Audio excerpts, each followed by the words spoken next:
At narito na naman ang mainit na balita mula sa mundo ng politika. Pasabog, usap-usapan ngayon sa social media ang munay revelasyon ni Amy Marcos kung saan sinasabing naglabas umano siya ng ebidensya laban sa kanyang kapatid na si Ferdinand Marcos Jr. Ayon sa mga viral na post, may kaugnayan umano ito sa isyu ng pagtataksil na agad namang nagdulot ng matinding reaksyon hindi lamang sa Pilipinas kundi maging sa ibang bahagi ng mundo. Gayunpaman, sa kasalukuyan, wala pang opisyal na kumpirmasyon mula sa kampo ni Senator Amy Marcos o sa Malacanang ukol sa naturang aligasyon. Wala ring inilalabas na beripikadong ulat mula sa mga pangunahing news organizations na nagpapatunay na may ganitong ebidensya na inilalabas o isinisiwalat sa publiko. Ayon sa mga eksperto sa media at impormasyon, ang ganitong uri ng balita ay maaaring bahagi ng disinformation na kumakalat online, lalo na kung gumagamit ito ng matinding salita tulad ng pasabog, traidor at shocking reveal upang makahikayat ng atensyon. Mahalagaan nila na maging mapanuri ang publiko at suriin ang pinanggagalingan ng impormasyon bago ito paniwalaan. Sa ngayon, nananatiling hindi beripikado ang nasabing ulat. Patuloy ang paalala sa publiko na umasa lamang sa opisyal at mapagkakatiwala ang sources ng balita. Ang responsableng pagbabahagi ng impormasyon ay mahalaga upang maiwasan ang pagkalat ng fake news at mapanatili ang katotohanan sa gitna ng mabilis na daloy ng impormasyon sa social media. At yan nga ang mga balitang ating pagkakatutukan, at kung bago ka pa lamang sa aking channel ay huwag kakalimutang mag-like, share and subscribe para updated ka sa mga bagong balita dito sa Tatak Pinas.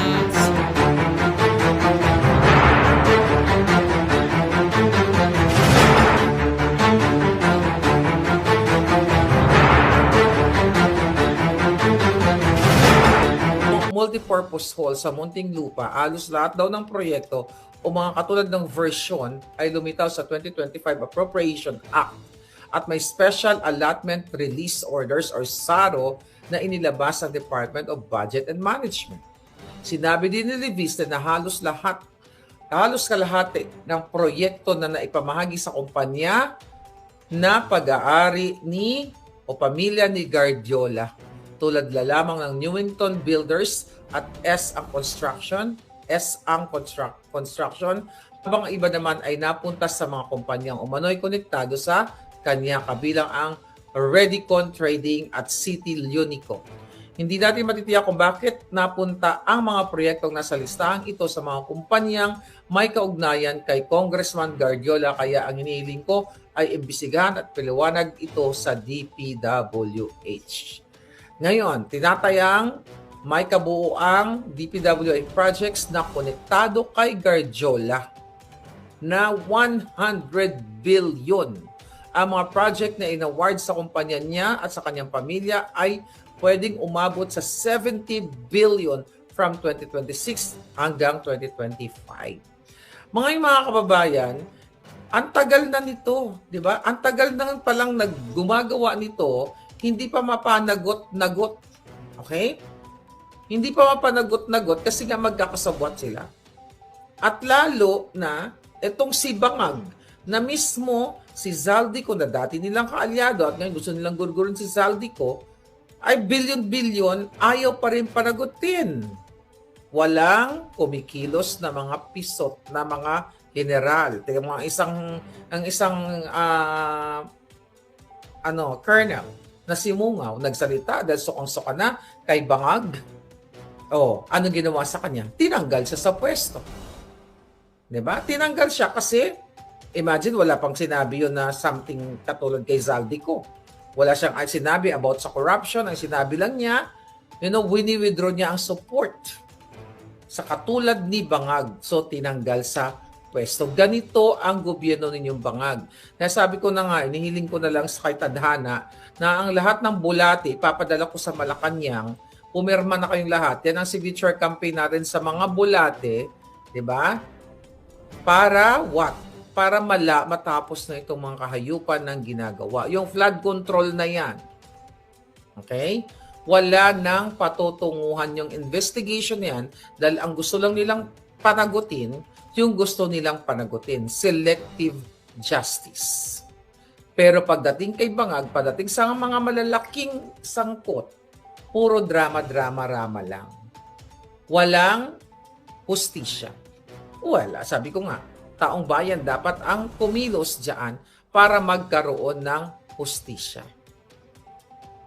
Ngayon, ano ginagawa?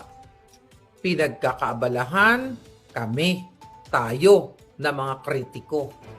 Pati hairdo ni Spokes Harry Roque, di ba? Pinakikialaman ni Clarissa Taratara. Okay? Recently, pumunta si Clarissa, si Auntie Claire. Okay? Clarissa, hindi bagay sa, tsaka hindi siya Claire, excuse me. Hindi Claire ang pangalan yan. Clarissa yan. I am the real deal. Okay? The real Claire and the real deal. Hindi yung mga may saltik na mga ina-appoint ng mga bangag. Pumunta siya sa NBI, nagreklamo kasi daw, may nag-post daw na page na tinatakot daw siya na kapag, I think, pag wala na si Bangag, ano yun, yung intestine ba or lapay lang niya ang walang latay? Parang ganon, di ba? Ewan ko sino nag-ano sa kanya, kung sino yung nanakot ba o baka mga alpot, I don't know, o magsabong kayong lahat. Masyadong sensitive sa mga, I don't know kung paano na i-present yung pag-post nitong page na sinasabi dahil di naman niya pinangalanan. Oy, Clarissa Castro, nakamukha ni Chakadal. Okay, maganda pa nga si Chaka, di ba yung pagkapangit ni Chaki, yung pagka-demonyo, mas demonyo yung mukha mo. Clarissa Castro. Isa kang abugagang walang laman ang ulo. Puro hangin. Ang laman ng utak mo, puro hangin, puro yabang. Nag-aral ka ba talaga ng abugasya? Wala kang communication skills. Ang alam mo lang, mas magaling pa nga yung mga nagtitinda sa'yo sa palengke, sa communication skills. Okay? Para kang lata na punong-puno ng bulate. Yung utak mo sa katatanggol kay Bangag Jr. Kung meron mang gugurgur, yung amo mong manggugurgur na pinagtatanggol mo sa lahat ng pagnanakaw sa kaba ng bayan. Samantalang dati, nung hindi ka pa kinukuha para tagayaw-yaw sa mga kasinungalingan ni Bangag at ni Lisa Tanas, diba? Kritiko kang julul ka. Huwag mo nang antayin, ipadala ko ang isang latang bulate sa bahay mo at pumirma na silang lahat. Okay, kasama ka sa aking signature campaign. Ang mga pipirma, mga bulate para matapos na lahat ng kababuyan nyo sa kaba ng bayan. Lahat ng kalaswaan. O nasa na yung imbestiga ninyo yung puwet ng amo mo. Yung puwet ng amo mong lasog-lasog na.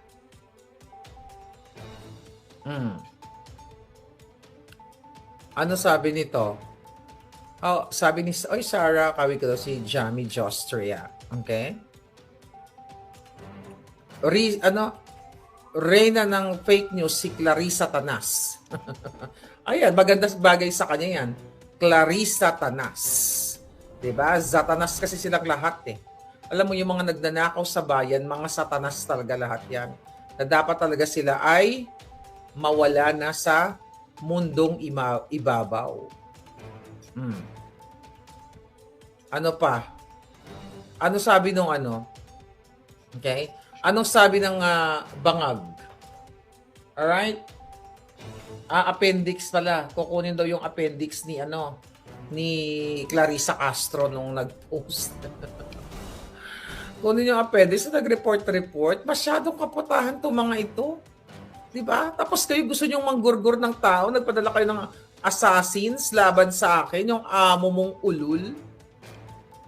Kakarmahin ka, Clarissa, hindi lang appendix ang kukunin sa'yo ng demonyo. Baka buong pagkatao mo, susunugin ka sa impyerno. Abangan mo yan, yung mga bulati dyan pag gumapang na at pumirma na. Diba? Tingnan mo ang nangyayari ngayon sa bayan natin. Bagsak ang ekonomiya. Dahil puro pagnanakaw, puro pag-aadi. Kaya galit na galit kayo kay Sara Duterte kasi habang si Inday Sara ay patuloy na ginagampanan ang kanyang trabaho at lumalakas ang kanyang alindog o yung kanyang trust rating sa taong bayan, bumabagsak sa kumunoy yang si Bangag Jr. Okay? Ngayon, dahil nga in-expose ni Saldico yung lahat ng pagiging magnanakaw ni Bangag Jr., ni Lisa Tanas, ni Sandro Marcos, anong gagawin ngayon? Kikilos kahit na walang extradition ang Portugal kasi according sa kanilang mga fake news na si Zaldico daw ay, may Portuguese yung kanyang citizenship. So gagawa daw, inatasan daw ni Bangag Jr. ang lahat ng ahensya ng gobyerno na pwedeng makatulong para i-extradite magkaroon ng extradite arrangement ang Pilipinas at ang Portugal para daw mapabalik ang ang pagdukot nila, para mapibilis ang pagdukot nila kay Zaldico na nag-expose lang naman ng pagiging mastermind ni Satanas, ni Bangag, ni Tambaluslos, ni Sandro Marcos, ni Bersamin, ni Pangandaman sa pagnanakaw sa pondo ng bayan. Kaya epal-epal si Bigaon, okay? Si John Vic Remulla na crush ni Satanas, na inuutos daw ni Bangag Jr. na ituloy yung extradition chuba-chucho, okay? Sa Portugal para maiuwi na nila si Saldico. Kasi nga, in-expose, bumaliktad na si Saldico dahil ginipit nila. Di ba, imagine mo, kakampi nila dati? Ginipit nila matapos nilang pakinabangan. Dahil mismo, mga kababayan, si Lisa Tanas ang nag-utos kay Saldico at sa lahat ng mga nagkaso sa akin para gipitin ako. Antayin mo lang, Lisa Tanas. Pag kami ay nagkape ng aking BFF. Kaya ikaw, may BFF Zaldi, huwag mo nang antayin. Sabi ko sa iyo na magkape uli kami kasi sa panaginip kami nagkape. Magkape uli tayo. Sana sa susunod na kape natin, Saldi ko, totoo na. Hindi na panaginip. Okay? Huwag mo nang antayin may BFF na madukot ka at mapatay ka ng mga bangag. Itodo mo na. Okay? Mag-usap tayo, Ako na bahala sa kape mo. Okay? Get ready. I'll be right there. Magkita tayo sa Beverly Hills. Okay? Magkita tayo sa Beverly Hills. Okay? Masarap magkape ngayon. Medyo malamig-lamig ngayon So ngayon, yan yun, mga kababayan. Ang gagawin nila, talagang what? Etong nilabas ni Leandro Leviste patungkol nga sa listahan ng mga sangkot sa budget insertion, flood control, lahat. Ipaporensik pa daw nila. Di ba? Imbis na panagutin na, imbestigahan na, paano nga nila imbestigahan? Ang mastermind, si Satanas, si Bangag, ang gobyernong Bangag. Ipaporensik pa nila, forensic audit daw nila itong mga listahan nung Cabral Files. Dinidelay nila. Okay? Yung delaying tactics nila, mga palangga, sabi nga, itong mga hinayupak na to, lahat na lang ng paraan gagawin nila. Lahat. Habang kayo'y naghihirap na sana ang pinagkakabalahan nila, paano mabigyan ng trabaho ang mga Pilipino? Paano magbibigyan mo ng trabaho ang Pilipino? Ayaw nang halos mag-invest ng mga foreigners sa bayan natin kasi nga walang tiwala sa adik na presidente na tumutuwad at warak na ang libo. Okay? Yan. According to Dean, sa post niya, nailagay na ang puwet ni Bangag sa White House. Na-send na din ang buli ni Bangag sa White House. So, abang-abangan natin ang mga kaganapan, right? Yan, mga kababayan. Wala nang gagawin ang mga bangag na ito para what? Babuyin kayo. Diba? Tuwang-tuwa sila. Impeach si Day Sara.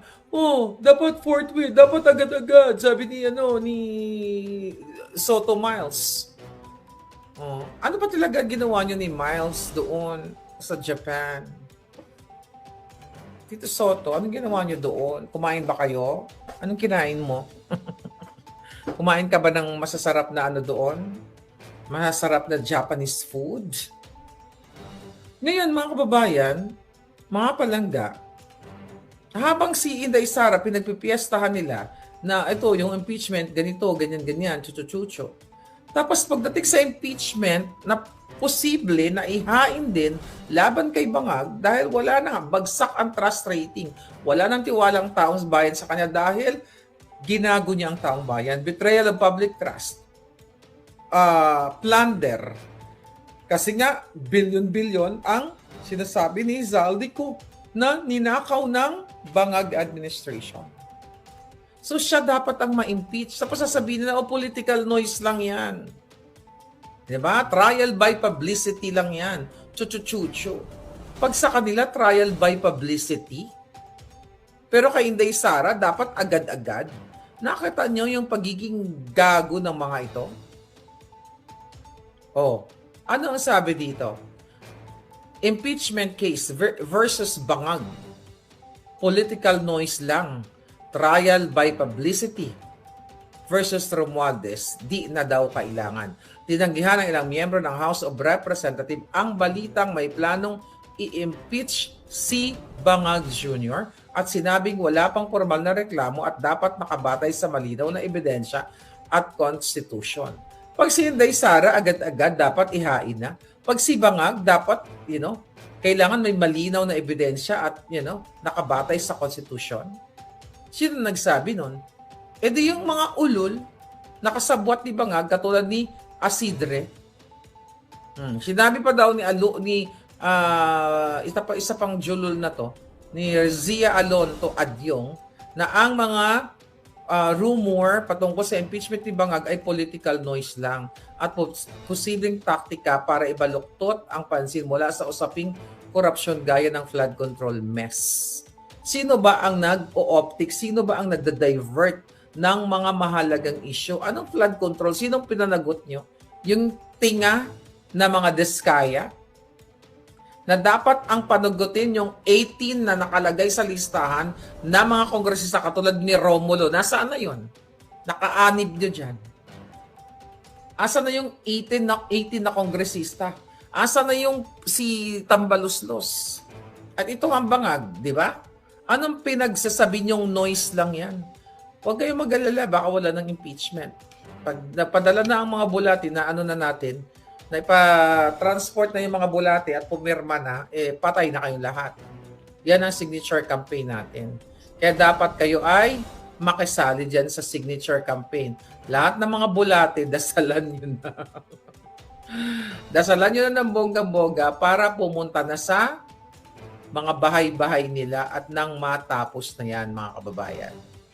Yun lang political, ingay lang, ganyan-ganyan, political noise. Anong kadyutahan to? Tapos kay Inday Sara, kailangan ba impeach Inday Sara? Pangay na ninyo, pag nag-election ngayon, talo na kayong lahat. Kahit ako paglabanan ko kayo, talo kayong lahat Di ba? Sa tingin natatalunin natin, lalo na pag ganito yung buhok ko, pag nangangampan niya ako, sabihin ng mga tao, may Amerikana. Ay, nako. Matatalo talaga natin lahat yan. Ano pa?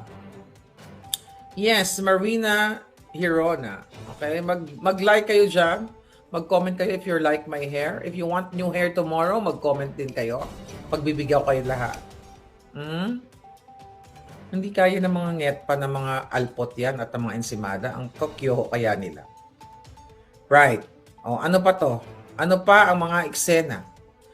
Ayon kay Assistant Ombudsman, itong si Clavano na tong hayop na to, ang balita daw na pagbawi ng testimonya ng DPWH officials o dating DPWH official na si Alcantara tungkol sa flood control anomalies ay noise lang din yan. Noise to us. Puro na lang noise ano to, uniform. Talagang ang dissemination of information, sabay-sabay, pare-parehong words yung ginamit ninyo. Wala na bang iba? Eh di ba kayo rin naman ang nagpakalat niyan na magre-recant itong si Alcantara? Pare-pareho lang kayo. Kaya dapat talaga matsugi na lahat ang mga kawatan. Wala na pag-asa ang ating bayan hanggat may bangag. Kaya nga ayaw ni Pangulo Duterte umuwi hanggat si bangag pa ang presidente. Kaya sa mga jalpot, huwag na kayong umasa. Doon sa mga nagbibigay ng pera, sa mga alpot o sa alpot na nagbibika-bika ng bilat, si jalpot nagbika-bika, sa masusyunda nagbiga-biga. Si jalpot nagbiga-biga, may duha ka alpot nga nagbiga-biga, may duha ka alpot nga nagbika-bika. O, diba? Hindi lang yan dalawa. Madami yan. Yung mga nagbibigay ng pera sa mga alpot, kasi hindi lang isa yan. Pero lalo yung isang alpotera, di ba? Na nagpapaasa na may access kay Inday Sara, bawiin nyo na yung pera nyo. Walang access yung mga ulol na yan. Maniwala kayo sa akin, misvindicated to. Walang access kay Sara yan. Ina-ambush lang nila si Inday Sara, picture, ganyan, ganon, para magamit o ipakita, di ba? Ito. Nagbi-picture kami ni Inday Sara, tapos ikaw naman na matanda, magbigay ka kasi umaasa ka, what? For position, 2028, o pag si Inday ay maging presidente na. Ayaw ni Sara ng mga ganyan-ganyan kadyutahan. Baka pagsusuntukin lang kayo isa-isa. Di ba? Ayaw ni Inday ng ganyan, mga palangga. So yung mga nagbibigay ng mga matatanda na pinapaasa ni Alpot na may access siya kay Inday, kay Basti, kay Kulong, bawiin nyo na yung pera nyo. At ipalunok nyo yung mga barya kay Alpot para matapos na yung pambubudol niya. Tsaka pwede ba? Kung may negosyo ka, niloloko ka ng isang puta na may 12 anak na nagpapanggap na may access. 12 ang anak niyan. Kasama ang mga iring. Ibig sabihin, nakapag-arag. Asan yung mga abogado sa likod ng mga campaign na yan? Signature campaign. O ngayon, sinatawagan kayo ng abante. Lumabas kayo.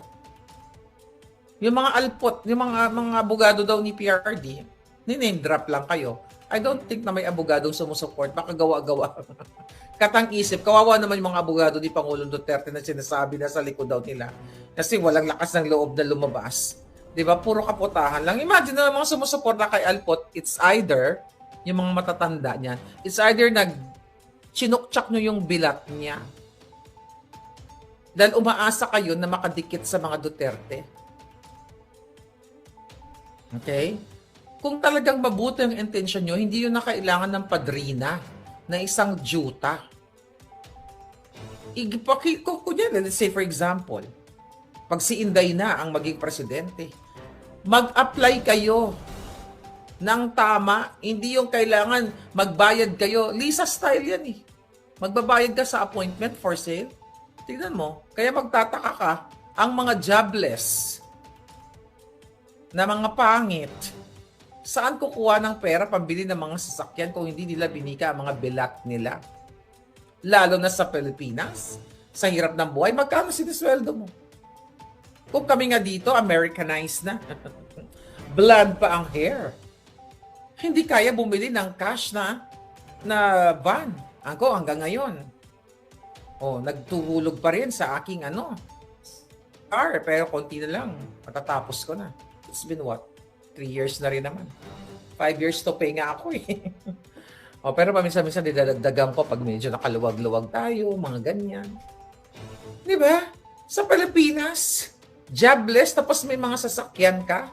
Ano ginawa mo? It's either nagnakaw ka sa kaban ng bayan, pag nasa politika ka, or it's either binika mo yung bilat mo for easy money. Sige nga, akala nyo may access yan kay Inday? Ipaputol ko lahat ng mga julo ng mga yan. Yung julo nila, bakit julo ko? Julo nila, pa-jotol natin. Okay? kung yan ay may access. So mag-isip-isip kayo. Hindi ito, kung ang laban ninyo, pare-pareho lang. Alam mo, kilala ko yung mga pagmumukha niyo eh. Di ba? Kaya pag si Inday talaga naging presidente,